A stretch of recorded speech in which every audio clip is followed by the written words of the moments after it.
జియో 9 ద్వారా 40% అని కాంగ్రెస్ ఇచ్చి ఆర్డినెన్స్ ప్రయత్నం చేసింది. నిజానికి అది ఒక బోగస్ జియో. ఎందుకంటే ఆ రోజుల్లో నేను టీవీ డిబేట్లలో మీకు తెలుసు, నేను చాలాసార్లు చెప్పిన, ఎందుకంటే జియో స్కూల్ పిల్లలు కొట్టుకుపోతే స్టే చేస్తాను. ఎందుకంటే అది పద్ధతిగా కాదు. అది యాక్చువల్లీ 9th షెడ్యూల్ అమెండ్మెంట్ ద్వారా కనుక ప్రపోజల్ పంపితే పార్లమెంట్ ఆమోదిస్తేనే వస్తుంది తప్ప అది రాదు. అది ఎవరైనా చెప్తారు. సో అది ఓట్లు దండుకోవడానికి వాళ్ళు చేసిన ఒక కుయుక్తి తప్ప మరొకటి కాదు. ఈ మధ్యకాలంలో ఆ రిజర్వేషన్ సాధన కోసం కులగణన చేసిన క్రెడిట్ మాత్రం డెఫినెట్లీ కాంగ్రెస్, అందులో అనుమానం లేదు. ఇప్పుడు బీజేపీ కూడా జాతీయ స్థాయిలో అంశాన్ని చేర్చింది. సెన్సస్ అనేది constitutional obligation of the governments. Obligation పరంగా జరగబోతున్నటువంటి ఇప్పటి సెన్సస్ లో ఈవెన్ బీజేపీ కూడా దాన్ని కులగణన కూడా చేపడుతుంది. అందులో భాగంగా అది అక్యురేట్, అథెంటిక్ అండ్ కాన్స్టిట్యూషనల్ గా కరెక్ట్ కూడా. అది సమీప భవిష్యత్తులో మనం చూడబోతున్నాం. ప్రభుత్వం ఇచ్చే లెక్కలు కరెక్టా కాదు. ఇట్లుండగా పార్లమెంటు ద్వారా రిజర్వేషన్ రావాలి తప్ప ఇట్లా మనం జీవో ఇచ్చి మళ్ళీ క్యాన్సిల్ చేసుకునే పద్ధతిలో కాదు. ఆ కారణం చేతనే హైకోర్టు స్టే ఇచ్చింది. రేపు మాప గవర్నమెంట్ మళ్ళీ పోయి విత్డ్రా చేసుకుంటుంటే అఫిడవిట్ ఇస్తుంది. యథాతథంగా ఎన్నికలకు పోవచ్చు కదా అని సుప్రీంకోర్టు అడిగింది, అట్లనే పోతారు. 40% రిజర్వేషన్ పార్టీ పరంగా ఇస్తారు. 42% కనుక పార్టీ పరంగా ఇస్తే ఏంటి జరిగేది అంటే ఓ రెడ్డి గారో రావు గారో మళ్ళీ గెలుస్తుంది. ఈ బీసీ సోదరుడికి లాభం జరగదు. ఎస్సీ ఎస్టీల కంటే వేరే వాళ్ళు పోవడానికి అవకాశం లేదు. కానీ పార్టీ పరంగా చేస్తే వేరే వాళ్ళు పోటీ పడతారు కదా. సో అది కూడా అది కరెక్ట్ డెసిషన్ కాకూడదు అని అంటున్నాను. అందుకనే ఈ వర్గాల్లో ఈ రోజు ఉన్నటువంటి చైతన్యం, కొత్తగా వచ్చిన చైతన్యం, ఎస్సీ బీసీలో ఉన్నటువంటి చైతన్యాన్ని వాళ్ళు కాపాడుకోవాలా, ఐకమత్యంగా ఉండి రాజాధికారాన్ని చేజిక్కించుకోవాలా.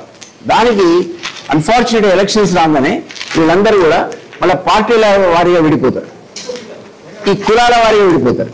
ఇది మనం సుదీర్ఘకాలంగా చూస్తున్నాం.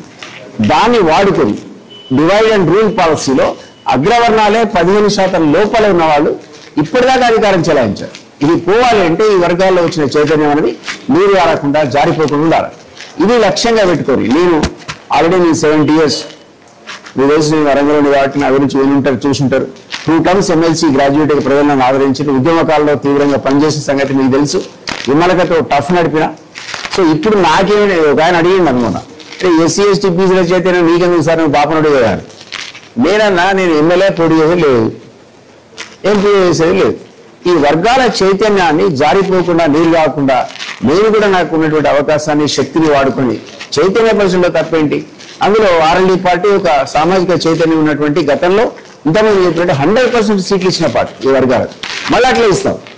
ఇప్పుడు 80% లేకుండా ఇస్తాం. ఈ 20 ఎందుకంటే మన వయసులో సదస్సు పెట్టుకొని పిలిస్తే 5% ఇస్తాం మీకు అని ప్రకటించాం. వాళ్ళు మీరెంతో బాగా అంతా అన్నాడు, మీరెంత అంటే 5% అన్నారు, 15% ఇస్తాను చెప్పిన. అట్లా కొంత స్కోప్ పెట్టుకుని 20%కి, అది తప్ప మిగిలిన 80% మళ్ళా గతంలో లాగా ఎస్సీ ఎస్టీ బీసీ సోదరులకే ఇస్తాం. వీళ్ళు వేరే పార్టీలో వాళ్ళపై సీట్లు తెచ్చుకుంటే మేము సహకరిస్తాం. వాళ్ళకి అక్కడ రాకపోతే సమర్థులైన వాళ్ళు ఉంటే ఖచ్చితంగా మా దగ్గరికి వస్తే మేమే బీఫార్లు ఇచ్చేటువంటి ప్రయత్నం కూడా చేస్తాం. అప్పట్లో మిత్రుడు జ్ఞాపకం చేస్తున్నాడు, నేను ఆర్ఎల్ఈ నుంచి ప్రచారం చేసినప్పుడు జయప్రదని హెలికాప్టర్లో పట్టుకొచ్చింది సార్. అంటే ఒక పక్క కేసీఆర్ హెలికాప్టర్, ఒక పక్క దిలీప్ కుమార్ హెలికాప్టర్ తిరిగింది. కానీ ఎవరప్పుడు గుర్తించారు, ఎందుకంటే కేసీఆర్ ఉన్నటువంటి పాపులారిటీ అంత ఉండే.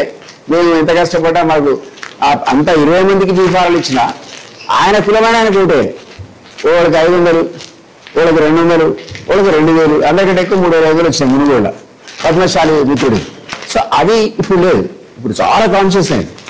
వాళ్ళ యొక్క ఐకమత్యం కోసం, వాళ్ళని రాజకీయాల్లో తీసుకురావడం కోసమే మీ ప్రయత్నం చేస్తున్నాం.